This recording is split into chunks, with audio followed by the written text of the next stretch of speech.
This is going to be a brief video about diagnosing a bad auger motor on a Pioneer by Lopi wood pellet stove.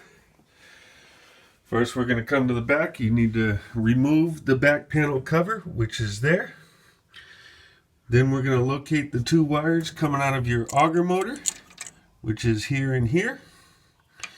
We're then going to connect a multimeter to the wires.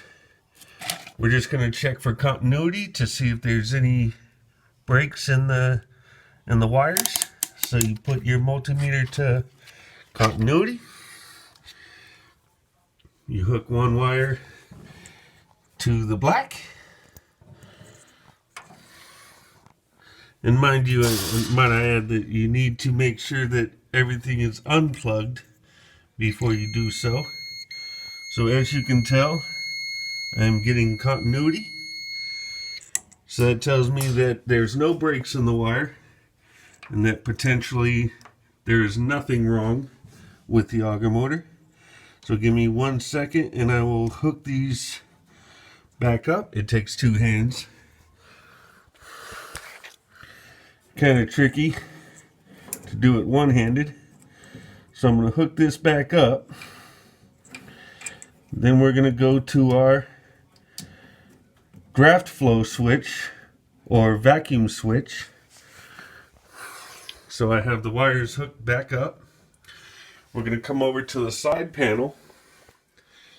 We're going to open up the top. As you can see, there's nothing in the hopper. We're going to open up this side panel. You're going to locate your vacuum switch or your draft flow switch,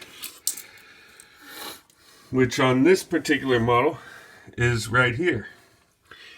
You're going to go to these wires in the back, which is here and here.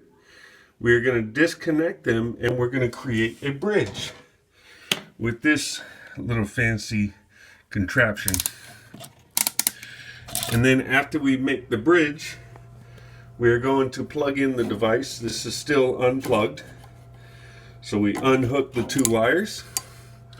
I'm going to have to set it down again so I can hook up the connections. So you hook one end to one side of the wire, and then you go and hook the other end to the other side of the wire,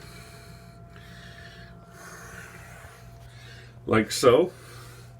One end is hooked to one side, that is hooked to the other end. Now we are going to go plug it in. Here's the plug. We're going to plug it into the wall. Come back over here. Go to your, somewhat shut the door, not all the way. I'm going to go to my panel. I'm going to put it on the manual mode. I'm going to hit manual start. As you can see, the red light goes on that it says the auger is on. So we're going to come over here and we're going to take a look to see if the auger turns.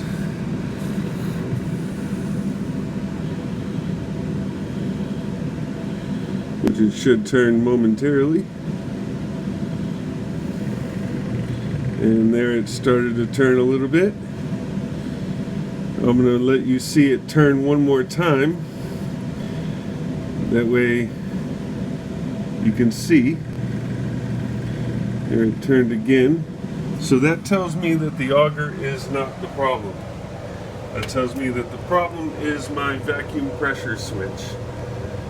It's a common problem in most of these devices, and I hope this helps. Please subscribe and like, and hopefully we'll make more videos.